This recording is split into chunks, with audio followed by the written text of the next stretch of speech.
my daughter. That's cool. I mean, we are. It is. It is. We're chillaxing. Do you mind if I give you my little lights? Oh yeah. Clip them on onto our. That'd be great. Thank you. Should we take these off? Here you go. Perfect. Just right under my chin. It's all good. Yeah, it'll pick you up perfectly. It'll Great. be perfect. How's it going? You look stellar. Son. Had him when I was 14. I'm very proud of him. He sings, he dances, he lifts weights. He's very strong. That's pretty good for at 14. You know, Yeah. I had him when I was 14. He's You not 14. look amazing Thank for you. having 14. I just want Well, to say. clearly, I mean, I mean, let's start easy then. You play mom and daughter. we play Yes. mom and son. Yes. What is your actual relationship like? We met a month ago? Yeah. A little more than a So month ago, yeah. we've been playing mother and son for about a year. I don't know Yeah. when we started recording, but the relationship in the show is that my character's name is also Carolina, so it's confusing. I'm Carolina Ravassa, my character's Carolina, and I'm a hardworking mom that just wants to get help from the kids to, you know, keep household chores going and also do fun stuff and just be a good mom. And little do I know, they're off like Doing superhero stuff. Yeah, I mean she's just like the loving Latin mother that is the glue of the family, and we're just like the chaos that ensues, I think. But I don't know that real chaos is ensuing. I'm just like, oh, they burned the ropa vieja or something went down. But, you know, I don't really know that y'all have a talking hamster and you wear capes and fly all over the place. Yeah, my mom didn't know that about me either. Right. Yeah. What's it like having the Venezuelan connection on the show? Because it's becoming more inclusive of everybody around, and especially in cartoons for kids to see. What's it like playing a role like that?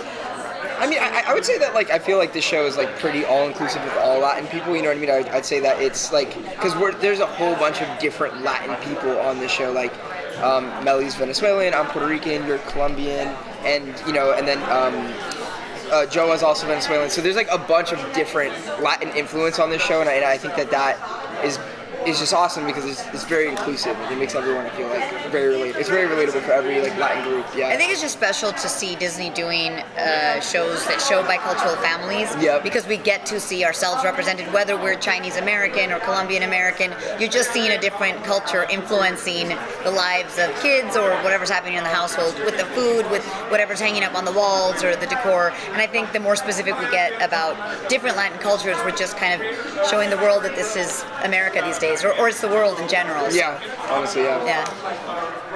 I would love to know, I mean, especially in the crazy world of the pandemic, what's been the recording process for you all?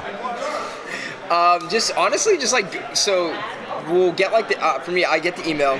I'm like, okay, cool, I'm going in on, let's say, like Tuesday. So I'll go in Tuesday morning, show up in my PJs, no one's in the booth, and then they just zoom in, and then we just kind of like talk and do whatever, and you know. Show up in your pajamas? I did not raise you like this, son. Don't act like you know. Don't act like you know. I go to the studio, so I do not show up in my pajamas.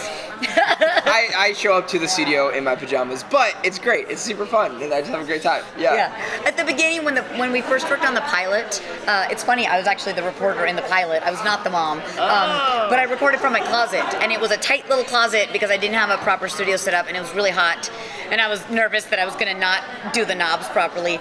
But then once the show got picked up and we started working on it full-fledged, I luckily always choose to go into the studio so that a sound engineer takes care of the important stuff. Yep. But they're, you know, they take care of all the crazy COVID protocols, and I don't touch anybody or see anybody, and so, you know, luckily everybody zooms in except the sound engineer and myself were there, so it's fun to kind of get everybody, you know, Joanna gives her input, then Dan gives his input. We have a fabulous voice director, Sarah Sherman, so it's a good time. It's always fun. Yeah. Awesome, thank you. I always just call Sarah Bear. Oh, Sarah, yeah.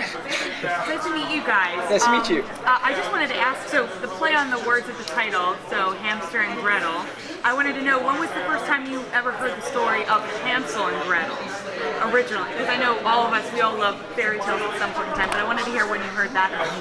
Probably like when I was tiny. That and Little Red Riding Hood, and I mean, 3, maybe. I mean, as long as one can remember what a fairy tale is, I think. You know? Yeah, I feel like that one's just like one of those ones like everyone has heard of, right? Yeah. Like, so much so that I probably don't even remember the whole entire story of Hansel and Gretel. Oh my Now god. we're like hamster and Hansel. Yeah, I'm trying to remember it's hamster. We can't. Yes, yes, I always mix them up now. It's so My friends are like, oh, I gotta watch that show, Hansel and Gretel. No, Hamster and Gretel. Yeah. All right. Well, I love the show. I interview you guys in San Diego Comic. Yes, yeah, I was gonna actually say. talk about it now. The Slavery Rivalry episode. You actually get to sing in that one, right? Yeah. Can you talk about putting together a song for that? That was a fun episode. Yeah, no, I mean, honestly, like, I think for all the music in the show, like, Dan was very, like, gung-ho about, like, we need to make cool music for the show that's, like, relatable and fun, and, like, even though it does have themes that pertain to the show, it's also, like, super, like, you can listen to it and, like, still enjoy it outside of the show, and I think, like, Dan has done such a great job of like cultivating like a really cool little soundtrack for the show. I think it's been really fun. We don't record together, unfortunately, so I did not know I had great chemistry with my husband, which is awesome. And then when I first watched the episode where he sings, I texted him and I'm like, oh my god, you have such a pretty voice. I'm so proud of you. Because it's awesome to see it all put together, you know, because we read the pilot, we read all the episodes, but we don't really know how it's going to come together. Yeah. So it's really fun to see all the animation. You kind of alluded to this at the top, but was your character named after you? No, it's funny. I auditioned. They were auditioning for a Venezuelan character, and her name was Carolina, and I was like, okay, let's do this. No, she was not named after me, but I will take the name happily because it's a good one. Yeah. You guys mentioned a lot of like different lessons. Has there ever been a moment where you had to kind of correct somebody, like, oh, this is kind of different in Puerto Rican culture? This is kind of No, not on this show. Not on the show. No, I think Dan has done his Well, I think research. the really great thing about this show is it's not just Dan does his research, but he also hired writers that are Latin. You know, we have a Mexican writer, Joanna's the head editor, and she's Venezuelan. So my character is Venezuelan, and everything in the household is very Venezuelan, and I like that the more specific we get with all cultures, like Vietnamese is different to Thai to Laos, right? So the more we show specificity, the more people will see themselves, but also appreciate, oh, you're not just putting a Mexican sombrero on the wall. You're doing something very specific to Venezuelan culture, and then other Latinos also appreciate that because we are showing specificity. So Joanna's really good about doing that and working with the other Latino writers in the writers' room, and it's a really diverse writers' room, which I mean, I did not choose them, but I feel very proud of because they're doing it justice, you know. So sometimes we do have to go, oh, that's not real to Mexican culture or to Colombian culture, and I just feel like in this case everything's spot on and it feels really good. Yeah, and Dan pulls a lot from like his real life for the show. You know what I mean? Obviously, Dan's wife is also Venezuelan, and like it's kind of like a little bit about his life as well. A little meta. Yeah, it's a little meta.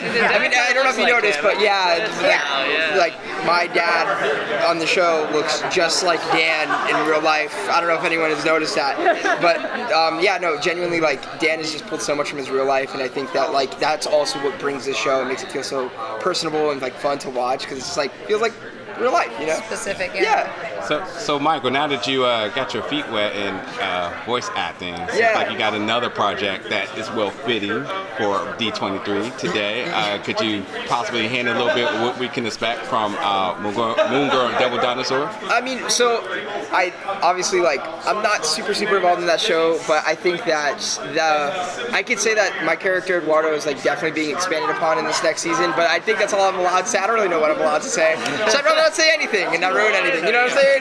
So. I'm so proud of my We're at Disney. talented. We're at D23. What's your favorite Disney cartoon? Timon and Pumbaa are like my diehard since the beginning. Like if I could be somebody, it would be Timon. So I think probably Lilo and Stitch. I love Lilo and Stitch. It's so good. Great answer. That's a great answer. Yeah. And as a Colombian, I love Encanto, obviously. Oh yeah, that's good. That was good. Yeah. But we don't talk about Bruno, so I'll just. Stop. Sorry, mom jokes. That was so good. Oh, he's such a How many more son. episodes do we have left to come out? I know not all are out yet. We've done 30 so far. Okay. For Hamster and Gretel. Yeah, and we've only five have come out. So yeah, we have a lot coming. Yeah, I think there's like I don't know, like 50 or 60 or something. Like, well, it's like you know. So they're 60 because they're two. So they're 30, but really 60 11-minute ones. Yeah, something like that. Yeah. That's a lot. I don't understand how they come up with storylines for every episode. That is insane. Is there more songs, or do you get to sing at some point? Hey, I do not sing. I sing in the shower. That's the extent of my singing abilities. No, I don't sing, but Carolina's in quite a few episodes. Yeah, no, and honestly, like they're doing such a good. I don't want to ruin anything, but they do a lot of like great work to like kind of bring like references back from like older episodes into the new episodes. So like definitely just be on the lookout for that. They've been very mindful about what they've been doing throughout the season, so it's been really cool. Thank you. Thank you guys. Thank you guys. Thank you All right, guys take it so easy. much. And Karina Lavose is singing over there, so she will grace you guys with her voice. Would you mind if I take your little? You mean I don't get to keep it? I thought it was a souvenir. Thank you. Thanks, guys. Thank you. So this is our Oh, you're absolutely fine. I'm good. Because my